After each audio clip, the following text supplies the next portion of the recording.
Hallo zusammen und willkommen zurück auf Neutrality Study. Halo semuanya, dan selamat datang kembali di Neutrality Studies. Hari ini tamuku adalah Christoph Pflüger dari Swiss, seorang jurnalis, penerbit, penulis buku, dan aktivis di negaraku. Christoph, selamat datang. Halo Pascal, terima kasih banyak atas undangannya. Senang sekali kamu bersedia hadir. Kamu menulis sebuah teks yang menarik tentang sesuatu yang sebenarnya luput dari perhatian media, bukan hanya di dunia berbahasa Jerman, tetapi juga secara internasional, karena hal itu berkaitan dengan Swiss. Dan ya, Swiss memang bukan topik yang menarik bagi banyak orang. Namun demikian, Dewan Federal kami, yaitu pemerintah kami, baru-baru ini mengesahkan sebuah laporan baru tentang kebijakan keamanan, dan kamu telah menganalisisnya. Bisakah kamu jelaskan secara singkat tentang isi laporan tersebut? Bagaimana kita harus memahaminya sebagai publikasi resmi pemerintah, dan apa yang disampaikannya?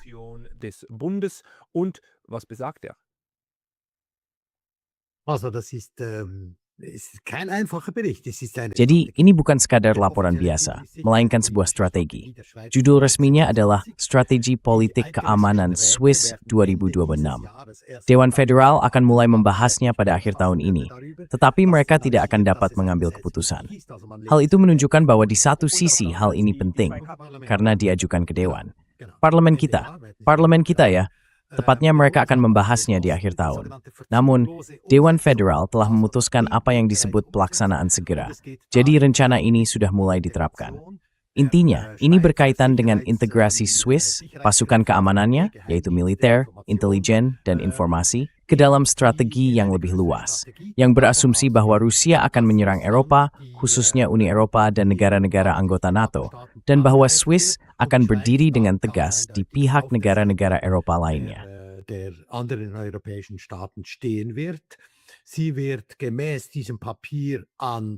Menurut dokumen ini, Swiss akan berpartisipasi dalam apa yang disebut latihan pasal 5. Sampai sekarang, hal itu merupakan hal yang tabu. Mereka selalu mengatakan, ya, para perwira kami akan meninggalkan latihan begitu kewajiban saling membantu benar-benar dilatih. Namun sekarang, mereka akan ikut serta dalam latihan tersebut. Bukan sebagai apa yang disebut mitra aliansi, melainkan secara resmi sebagai mitra.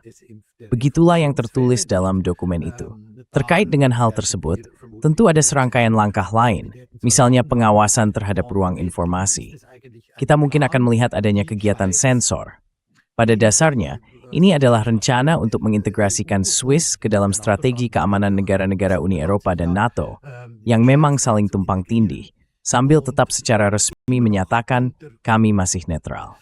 Indem man immer noch offiziell sagt, wir sind immer noch neutral, aber wir sind natürlich ganz eindeutig nicht mehr neutral. Namun tentu saja, kita sekarang sudah jelas tidak lagi netral. Dan yang licik dari dokumen itu adalah bahwa, dalam arti tertentu, ia kini menetapkan langkah-langkah yang dapat diambil Swiss, semua yang bisa dilakukan tanpa harus memunculkan perdebatan tentang netralitas. Kita harus ingat bahwa kita memang memiliki inisiatif untuk mempertahankannya. Sampai sekarang, hal itu sebenarnya hampir tidak dirumuskan dalam konstitusi. Jadi kita memiliki sebuah inisiatif netralitas yang ingin melakukan hal tersebut dan secara resmi mengecualikan kerjasama dengan aliansi, termasuk partisipasi dalam sanksi ekonomi. Inisiatif ini sekarang agak ditunda karena Dewan Nasional memilih usulan tandingan. Apakah orang perlu dijelaskan apa itu inisiatif dan apa itu usulan tandingan?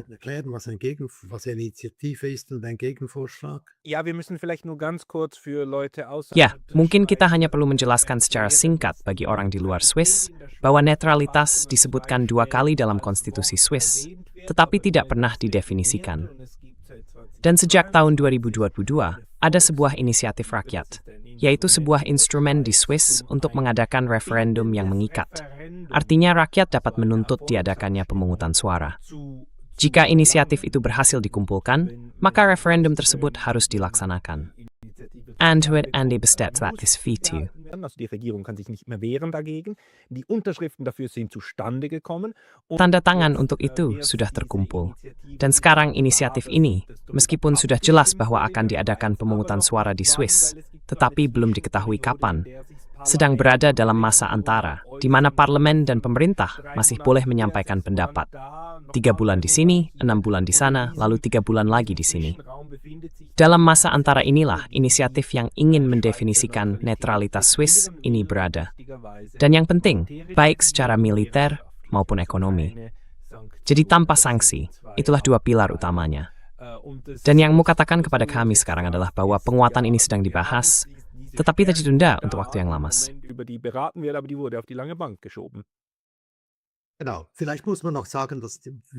Mungkin perlu juga dijelaskan bagaimana netralitas sejauh ini tercantum dalam konstitusi federal. Di satu sisi, Dewan Federal, yaitu Dewan Nasional dan Dewan Negara, diwajibkan untuk menjaga netralitas. Dan dengan kata-kata yang sama, Dewan Federal dalam pasal 193, kalau tidak salah, juga diwajibkan untuk menjaga netralitas. Namun tidak dijelaskan apa sebenarnya yang dimaksud dengan netralitas. Jadi, baik eksekutif, yaitu Dewan Federal, dan legislatif, yaitu per step Memmenigis, itu dengan netralitas. Genau. Und Tepat sekali. Dan pemahaman yang jelas tentang netralitas tentu akan mencegah Swiss untuk ikut serta dalam persenjataan NATO, berpartisipasi dalam latihan militer, dan terintegrasi ke dalam struktur militer Uni Eropa. Hal ini kemudian dalam konteks perang di Ukraina membuat Swiss sebenarnya dianggap telah berpihak. Setidaknya itulah persepsinya.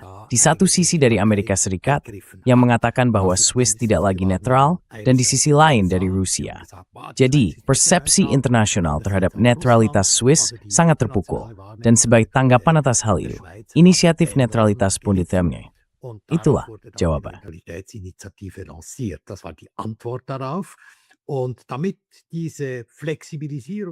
Agar fleksibilisasi netralitas ini dapat terus berlanjut, seperti yang telah disebutkan, kini diajukan sebuah usulan tandingan. Selain itu, konsultasi publik dapat dilakukan kembali. Semua itu memungkinkan, tetapi memerlukan waktu. Dan selama waktu itu, strategi politik keamanan ingin membuka jalan bagi integrasi yang lebih jauh ke dalam aliansi militer. Bukan kebetulan bahwa perdebatan mengenai laporan ini, yang sangat penting, baru akan berlangsung ketika inisiatif tersebut kemungkinan besar akan diputuskan melalui pemungutan suara pada bulan November. Sebulan kemudian, pada sesi musim dingin, urusan ini, yaitu strategi tersebut, akan dibahas. Jadi, tujuannya adalah menciptakan fakta di lapangan. Dan bagi saya, itulah niat yang jelas. Mereka tidak ingin hal ini dibicarakan. For meeting great stats how to Rosendra berhasil membuat Lorhamth and his limited fix in drap subawabu buadaplex. Und wie gesagt, diese sicherheitspolitische Strategie der Schweiz, dieses Papier. Strategi kebijakan keamanan Swiss ini, dokumen ini sudah dipublikasikan, yaitu oleh badan eksekutif kita, Dewan Federal, otoritas yang berwenang. Namun dokumen ini baru akan dibahas oleh parlemen dalam 1 tahun, yaitu pada Desember 2026. Sementara itu, sudah berlaku bahwa inilah sebenarnya yang harus menjadi acuan bagi militer Swiss dan seluruh lingkaran keamanan. Jadi faktanya, keputusan sudah dibuat. Bahkan parlemen pun belum dilibatkan dalam hal ini. Nicht mal das Parlament wird involviert in diese Geschichte. Itu sungguh keterlaluan. Dan triknya adalah media dengan sangat sedikit pengecualian sebenarnya tidak memahami seluruh hal ini. NZZ membuat laporan yang cukup mendalam tentangnya. Mungkin juga ada satu koran lokal kecil, tapi selain itu, media tidak mengerti persoalannya.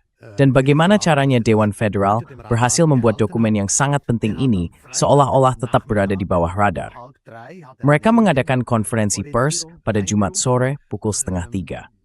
Sebagai jurnalis, kita tahu, jika konferensi pers diadakan pada Jumat sore, itu berarti ada sesuatu yang tidak diinginkan untuk mendapat perhatian media. Dan memang begitu kejadiannya. 2 topik dalam konferensi pers itu adalah, pertama, pengurangan jumlah pesanan jet tempur F-35. Itu relatif mudah dikomunikasikan. Juga relatif mudah dijelaskan bagi seorang jurnalis. Itu bisa dilakukan. Das schafft man und am Samstag darauf waren die Zeitungen voll mit diesen Setelah itu, surat kabar penuh tentang pengurangan pesanan jet tempur F-35. Namun, topik yang jauh lebih penting, yaitu strategi politik keamanan, sepanjang 60 halaman, seharusnya dibaca, dianalisis, dan dilaporkan oleh para jurnalis setelah konferensi pers media pada pukul 4. Hal itu tidak terjadi. Seperti yang sudah dikatakan, Swiss tidak menyadari bahwa jalan menuju integrasi struktur militer NATO dan Uni Eropa sebenarnya sudah terbuka dan bahwa dokumen tersebut sudah berlaku. Pelaksanaan tanpa penundaan adalah keputusan yang diambil oleh Dewan Federal, sebuah ungkapan yang agak aneh. Dan seperti yang sudah disebutkan, Swiss sedang berada di jalur itu. Dan menurut saya, penting juga secara internasional agar orang-orang di seluruh dunia menyadari bahwa negara yang dulu menjadi mercusuar netralitas kini benar-benar telah meninggalkan prinsip-prinsip dasarnya.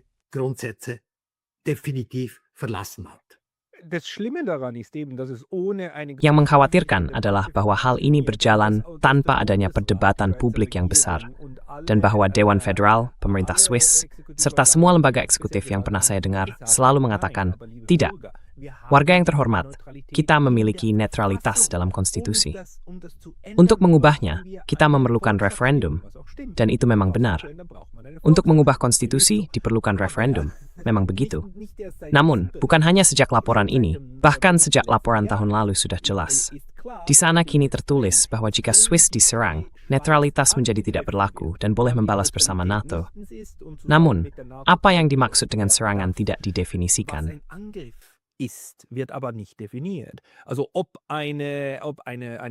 Jadi, apakah serangan siber saat ini sudah boleh dianggap sebagai serangan militer? Hal itu belum didefinisikan. Yang jelas adalah bahwa keamanan dan kerjasama, kata kerjasama disebut 50 atau 60 kali dalam 2 atau 3 laporan terakhir, kini menjadi pedoman baru bagi Swiss. Kerjasama dengan NATO, itulah garis baru. Dan saat ini Swiss berpura-pura seolah hal itu masih sejalan dengan netralitas. Padahal sebenarnya sudah bekerja keras untuk meniadakan dan membuang netralitas itu tanpa harus membahasnya secara terbuka. Mirip dengan apa yang dilakukan Finlandia dan Swedia. Hanya saja, dalam konteks Swiss, masih harus dipikirkan bagaimana cara menghindari referendum rakyat. Dan saya rasa, pemerintah Swiss sedang bekerja sekuat tenaga agar hal itu terjadi.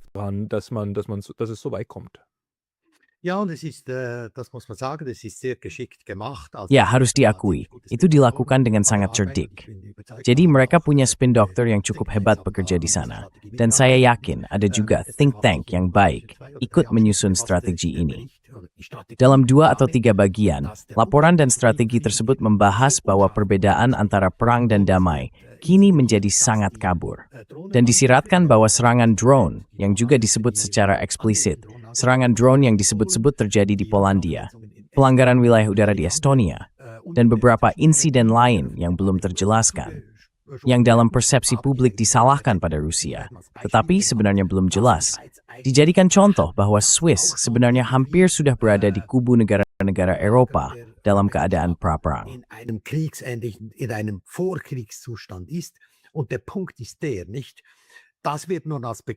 Dan intinya adalah, hal itu kini dijadikan alasan bahwa kita berada bersama Uni Eropa dan NATO yang harus memperluas kemampuan militernya, yang harus memperkuat kerjasama.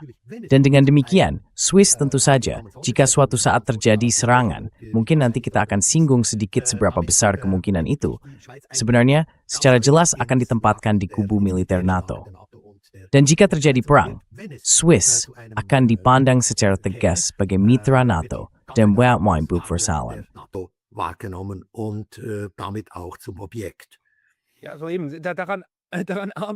Ya, tepat sekali.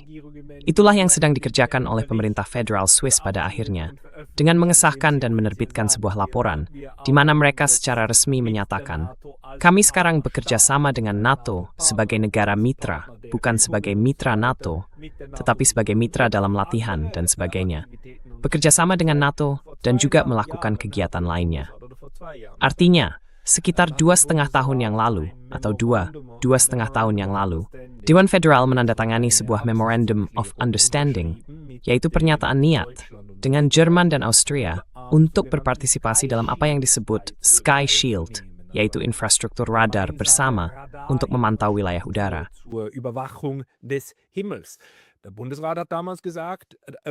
Dewan Federal saat itu mengatakan bahwa mereka menandatangani memorandum tersebut dengan syarat menjaga netralitas. Namun, memorandum itu hingga kini masih dirahasiakan. Saya sendiri belum pernah melihat versi apapun dari memorandum itu. Jadi, kita tidak tahu apa isinya. Dan di balik layar, terus dilakukan upaya untuk mengintegrasikan militer Swiss ke dalam infrastruktur Uni Eropa dan NATO. Mungkin kamu punya contoh atau pemikiran lain. Ya, ada juga temperas senjata ofensif yang jelas-jelas hanya akan efektif melintasi perbatasan. Dan harus dikatakan juga, Swiss secara resmi sebenarnya memiliki doktrin militer yang menyatakan bahwa kami orang Swiss hanya menggunakan senjata di dalam wilayah Swiss. Jadi hanya jika seseorang melintasi perbatasan, senjata kami akan digunakan melawan gerombolan yang datang itu, tetapi tidak di luar batas wilayah Swiss. Itulah ketentuannya.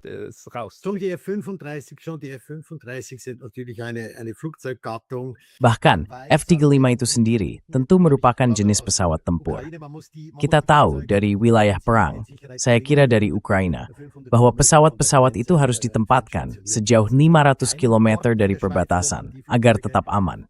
Jadi, tidak ada tempat di Swiss di mana pesawat-pesawat itu bisa ditempatkan dengan aman di dalam batas negara kita. Mungkin itu hanya sebuah detail. Yang penting adalah bahwa Swiss sedang mempersiapkan diri untuk perang. Avsmap fighting knauswein at 3-4. Thumeri, Swiss is Gurtuembed. Namun, Timinalisi Montesasari Pinstek with Mubarsais. Eine Analyse über die Wahrscheinlichkeit eines solchen Angriffs. Und da habe ich natürlich allergrößte Dan saya tentu saja memiliki kekhawatiran besar mengenai kualitas strategi ini. Apakah strategi itu disusun dengan serius, atau hanya merupakan keinginan untuk mendorong integrasi ke dalam struktur militer Uni Eropa dan NATO? Saya menganggap serangan Rusia terhadap Eropa sangat tidak mungkin. Maksud saya, mereka sudah hampir 4 tahun berada di Ukraina, dan mereka masih belum berhasil. Bagaimana mereka bisa? Baiklah, Ukraina memiliki tentara terbesar di Eropa. Inat short team number than force, miskimat de persimmon. Harin thirkimabu na, nomor tath where being nasal. Tama Rusia thermangun stralagen nor. Aber Russland hat es immer noch nicht geschafft, auch nach 4 Jahren nicht. Und jetzt wollen sie gewissermaßen Dan sekarang mereka ingin, bisa dibilang, menghadapi sebuah persekutuan negara yang ukurannya berkali-kali lebih besar, memiliki kekuatan ekonomi jauh lebih besar, dan jumlah penduduk yang jauh lebih banyak. Semua itu adalah faktor penting. Seorang penyerang harus memiliki setidaknya 3 kali keunggulan. Hal itu jelas tidak dimiliki oleh Rusia. Dan kita tahu dari sejarah bagaimana negara-negara agresif mempersenjatai diri secara besar-besaran. Jerman misalnya, mengalokasikan sebagian dari PDB-nya untuk persenjataan. Pada awal perang, jika saya ingat dengan benar, saya harus memeriksanya lagi. Saya kira lebih dari 20% PDB sudah digunakan untuk persenjataan, bahkan sebelum Perang Dunia Kedua. Kemudian meningkat hingga 70%. Jadi sungguh luar biasa, betapa besar sumber daya yang dihabiskan oleh perang.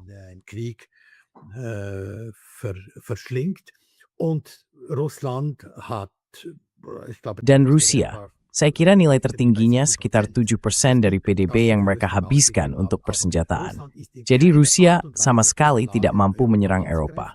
Namun demikian, diasumsikan bahwa hal itu akan terjadi, dan kita akan menghabiskan miliaran untuk itu.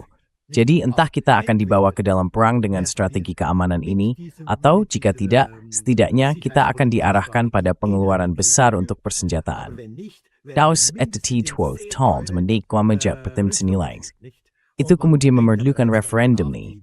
Saya rasa itu atau worsted. Da glaube ich, das wird dann schwierig werden. Die Schweiz hat nicht nur deswegen. Swiss memiliki pajak yang relatif rendah, antara lain karena rakyat masih memiliki kata akhir dalam hal tersebut. Jadi, strategi politik keamanan ini akan membawa kita ke dalam perang yang tidak kita inginkan, sama sekali tidak. Atau, dan ini sebenarnya sudah pasti, akan membawa kita ke dalam pengeluaran besar untuk persenjataan. Dan persenjataan itu hanyalah uang yang dibuang percuma.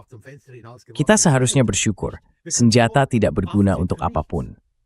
Kita bisa bersyukur jika senjata itu tidak digunakan. maka itu hanyalah uang yang telah kita keluarkan. Jika digunakan, malah bersifat merusak. Jadi saya pikir Swiss seharusnya memiliki strategi politik keamanan yang didasarkan pada netralitas yang dipahami secara ketat pada jasa baik.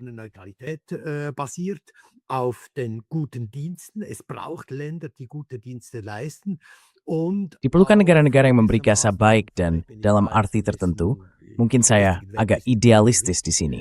Nilai-nilai spiritual selalu penting bagi saya.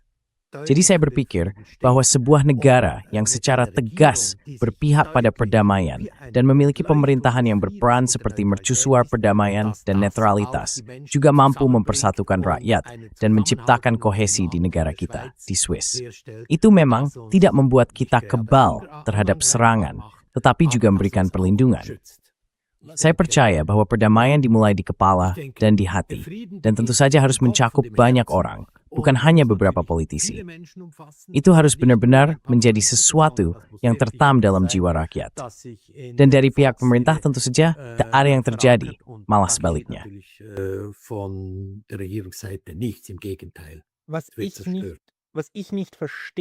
Yang tidak saya mengerti adalah dari mana skenario ancaman ini berasal. Saya paham bahwa perang di Ukraina telah membangkitkan banyak emosi di Swiss. Itu masuk akal. Terakhir kali orang Rusia berada di Swiss adalah sekitar 210 atau 215 tahun yang lalu, ketika mereka membantu kami mengusir orang Prancis yang saat itu, di bawah Napoleon, telah menaklukkan kami dan menjadikan kami negara satelit. Jadi, saat itu orang Rusia datang untuk membantu melawan mereka. Hal itu masih diingat di beberapa kalangan. Selama 200 tahun, orang Rusia tidak pernah lagi berada di Swiss. Dan selama 200 tahun itu, Swiss hanya berada dalam bahaya dari Jerman, Prancis, dan mungkin sedikit dari Austria. Italia sempat menjadi sedikit masalah di masa Mussolini. Itulah sumber-sumber ancaman tersebut.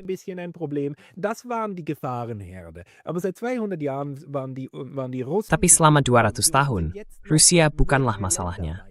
Dan Rusia sekarang masih berjarak beberapa negara dari Swiss. Jadi, dari mana datangnya gagasan bahwa Swiss akan memiliki lebih sedikit musuh di pihak Rusia dengan bersekutu dengan mereka yang saat ini sedang mempersiapkan perang? Aku benar-benar tidak mengerti logikanya. Dan aku juga tidak mengerti mengapa pemerintah kita begitu terobsesi untuk melemahkan instrumen netralitas ini. Yang sebenarnya dimaksudkan untuk menjaga persahabatan dengan Rusia, sekaligus dengan negara-negara lain, dengan Uni Eropa, dengan Amerika. Terutama sekarang, ketika sudah jelas bahwa ancaman ekonomi terbesar justru datang dari Amerika Serikat, yang telah memberlakukan tarif hingga 40% terhadap Swiss. Jadi, bisakah kamu menjelaskannya? Apakah itu masuk akal bagimu?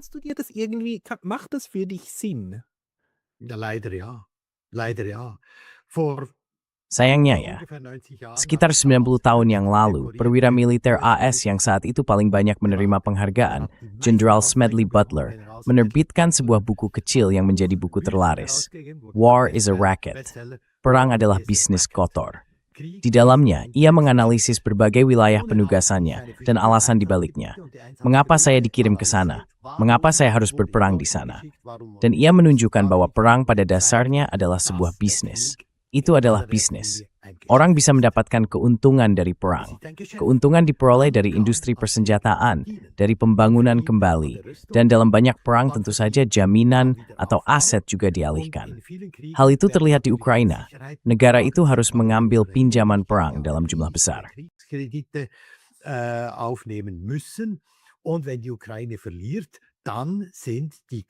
Dan jika Ukraina kalah, maka negara-negara pemberi pinjaman, bank-bank pemberi pinjaman, mereka tidak akan mendapatkan pengembalian dana. Dan jangan lupa, Amerika Serikat pada Perang Dunia Pertama untuk waktu yang lama bersikap netral. Lalu JP Morgan, bank besar itu, terutama banyak membiayai Inggris, juga Prancis. Saat itu mereka menyadari, jika Inggris dan Prancis kalah melawan Jerman, maka pinjaman itu tidak akan dibayar kembali. Dan itulah alasan utama mengapa mereka kemudian mendorong Presiden Wilson, yang saya kira terpilih kembali pada tahun 1919 dengan pesan "He kept us out of war", yaitu dia menjaga kita agar tidak terlibat perang. Beberapa bulan kemudian tetap mengirim pasukan ke perang melawan Jerman pada awal Sudetenlandstudie. Tepatnya, untuk menyelamatkan kepentingan bank-bank, atau seperti kata pepatah, mengeluarkan kastanye dari api. Oder die Kastanien aus dem Feuer zu holen. Und wenn man sich anschaut, was die Dan jika kita melihat apa yang diterbitkan oleh berbagai lembaga pemikir yang membahas isu keamanan, mereka terus-menerus menakut-nakuti dengan ancaman besar dari Rusia. Entah mereka mendapat keuntungan dari industri persenjataan, atau mereka kembali meraup untung dari perang itu sendiri. Ini adalah bisnis. Mengejutkan betapa cepatnya demonstrasi di AS dimulai setelah apa yang disebut operasi militer khusus di Venezuela. Pesannya jelas, ini adalah perang para pria kaya. Argumennya menarik. AS mengatakan, itu adalah minyak kami. Itu bohong, tidak benar. Minyak itu selalu milik negara Venezuela. Fasilitas untuk eksplorasi dan penyulingan telah dinasionalisasi dan diberikan kompensasi. Jadi jika AS mengatakan itu adalah minyak mereka, apakah itu berarti minyak itu milik kelas pekerja?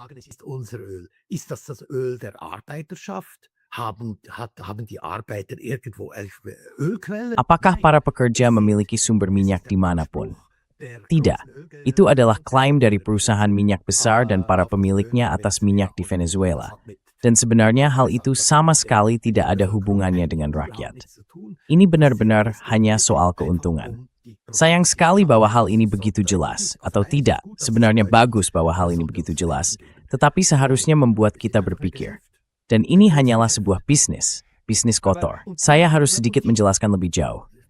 Think tank tentu saja memiliki perwakilan mereka di lembaga-lembaga yang menyusun strategi. Mereka jelas mendanai di Amerika Serikat.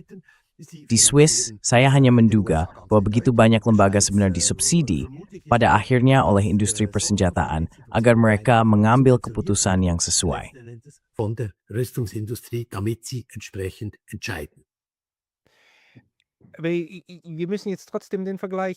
Kita tetap harus membandingkannya dengan Perang Dunia Pertama dan Kedua.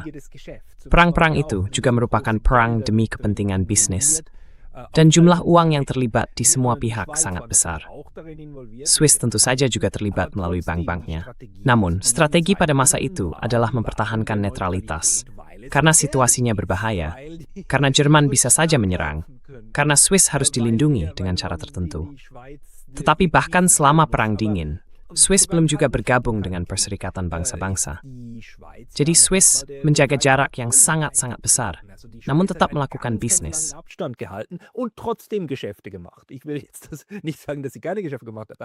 Saya tidak ingin mengatakan bahwa mereka tidak pernah berbisnis, tetapi mereka bisa berbisnis karena menjaga jarak. Dan tampaknya hal itu sekarang sedang berubah. Jadi idenya tampaknya adalah bahwa seseorang bisa mencapai lebih banyak dengan berintegrasi ke dalam struktur yang lebih besar ini, termasuk struktur keamanan. Dan maksud saya, bagaimana Swiss bisa menyelamatkan Uni Eropa jika terjadi perang? Saya benar-benar tidak mengerti logika di balik upaya untuk mengintegrasikan Swiss ke dalam perang ini lewat pintu belakang, tapi tetap saja, pada dasarnya. Dan pada dasarnya mereka semuanya, seluruh strategi selama 200 tahun untuk menjaga agar Swiss tetap di luar perang, namun tetap bisa berbisnis. Jadi, hal ini mengejutkan saya.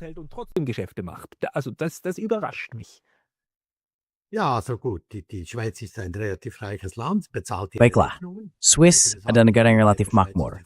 Mereka membayar tagihan mereka. Saya akan mengatakan bahwa peringkat kredit Swiss sangat baik, dan pelanggan seperti itu untuk senjata selalu berguna. Itu satu hal. Hal lainnya adalah, Swiss bisa dibilang adalah lubang di tengah donat Eropa. Tentu saja orang ingin menutupnya, dan Swiss berkat netralitasnya selalu menjadi tempat di mana transaksi tertentu harus dihindari. Saya tidak mendukung hal itu, dan dalam kasus Ukraina, saya tuari bukeng jika Swiss tidak melakukan sanksi. Tetapi pada saat yang sama, mencegah agar negara itu tidak disalahguna untuk transaksi pengesahan darah.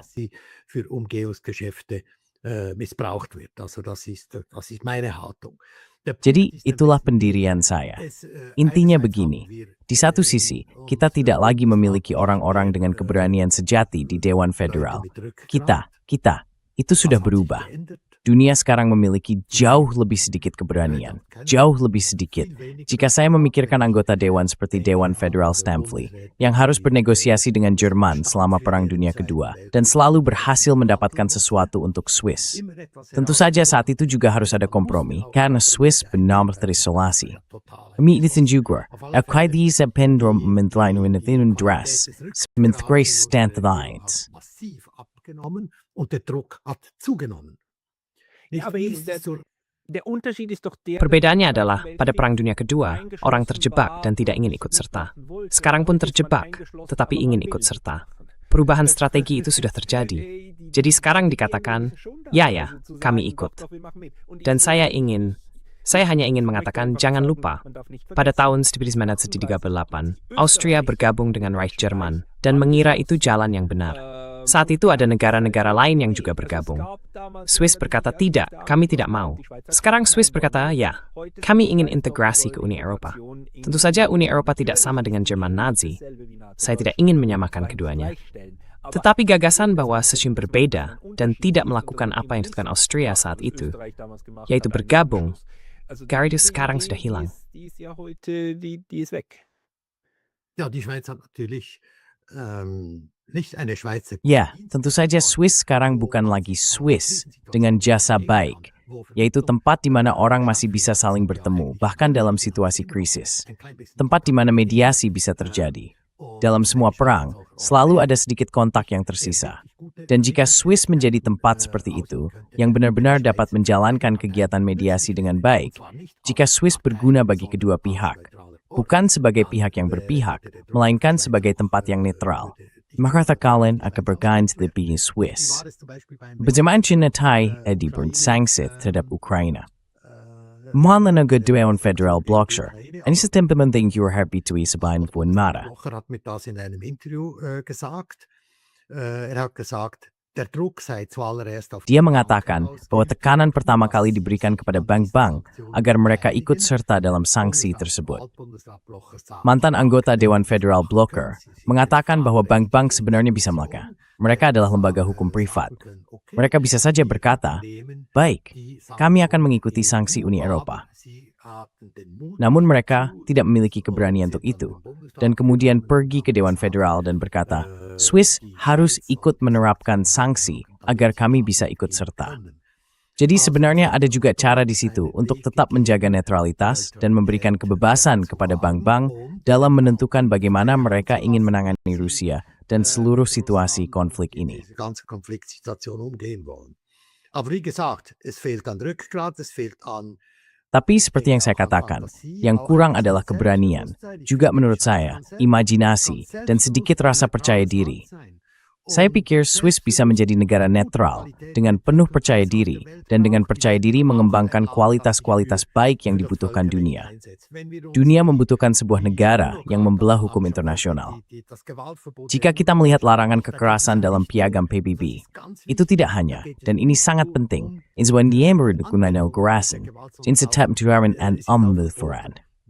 Dat Roper, dan balik satu prinsip terpenting, Justice, berurusan. Grundsätze, die vernachlässigt werden, ist die Androhung der Gewalt. Kein Staat der Welt mahnt oder Tidak ada negara di dunia yang menegur atau mengkritik ancaman kekerasan. Padahal itu jelas merupakan pelanggaran terhadap piagam PBB. Dan memang dibutuhkan. Pasti masih ada suatu negara di dunia yang berani menyuarakan hukum internasional. Swiss sebagai negara netral tentu berada pada posisi yang ideal. Mungkin tidak selalu menyenangkan bagi semua pihak, tetapi bagi mereka yang memperjuangkan hukum dan keadilan, serta hubungan yang tertib antar negara, hal itu akan menjadi poth. Righties stingat menghormat Swiss jika bertindak mani. Namun untuk percuma, res evna mastete zori sembat, sari 16 honest keen. Aber ist anspruchsvoll. Nein, es ist einfach für mich im Moment recht erschreckend, wenn ich sehe, wie sie. Tidak, bagi saya saat ini cukup mengejutkan. Ketika saya melihat betapa kuatnya Swiss, resmi menyesuaikan diri dengan segala sesuatu yang datang dari Brussel dan juga dari Washington. Jadi kemarin, atau 2 hari yang lalu, Dewan Federal mengumumkan dengan lantang di Twitter bahwa semua aset milik Maduro di Swiss akan diblokir dan dibekukan. Dan jika nantinya terbukti bahwa ada sesuatu yang diperoleh secara ilegal, maka itu akan dikembalikan kepada rakyat Venezuela. Saya belum pernah melihat pengumuman seperti itu dalam bentuk dan cara seperti ini. Saya jadi bertanya-tanya, apakah Duta Besar Amerika sendiri yang datang berbicara? Dan bahwa Swiss begitu saja menyetujui hal seperti itu. Padahal, mereka sudah ikut serta dalam sanksi terhadap Venezuela. Bisakah kamu mungkin menambahkan sedikit komentar tentang hal itu? Also,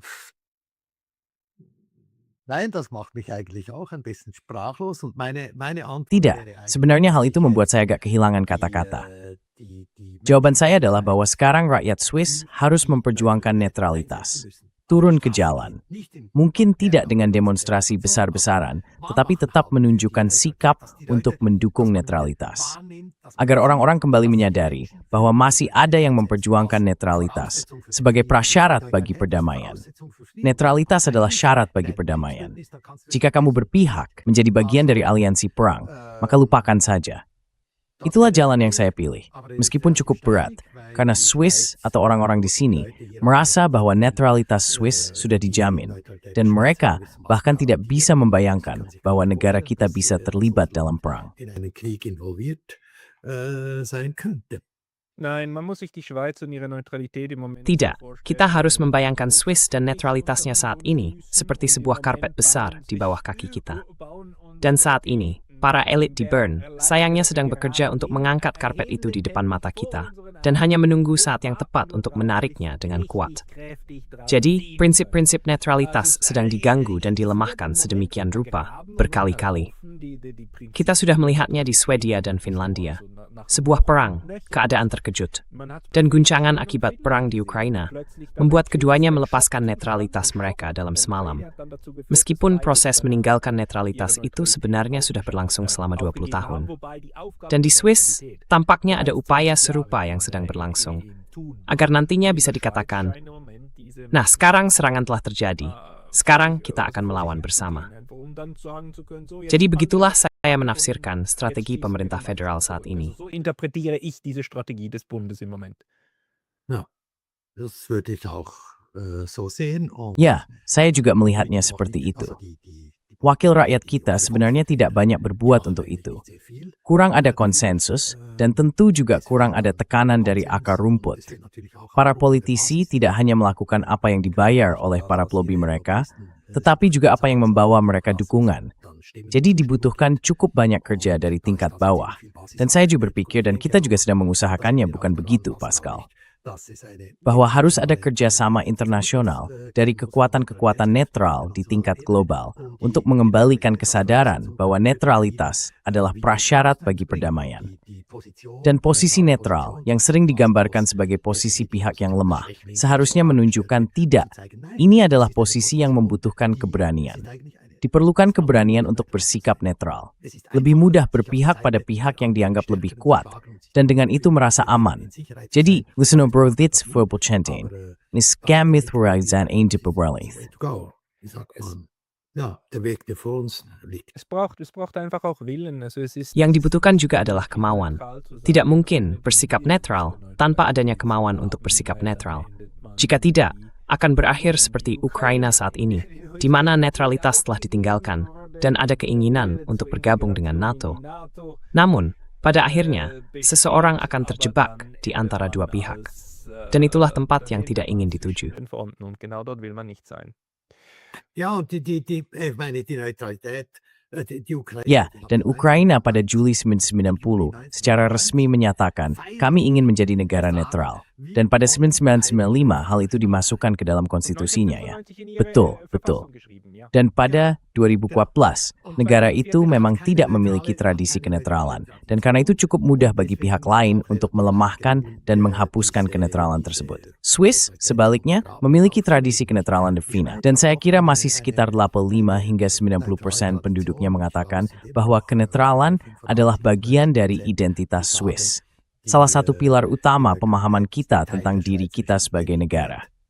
Namun pada saat yang sama, sudah ada 55% yang mendukung pendekatan lebih lanjut ke NATO.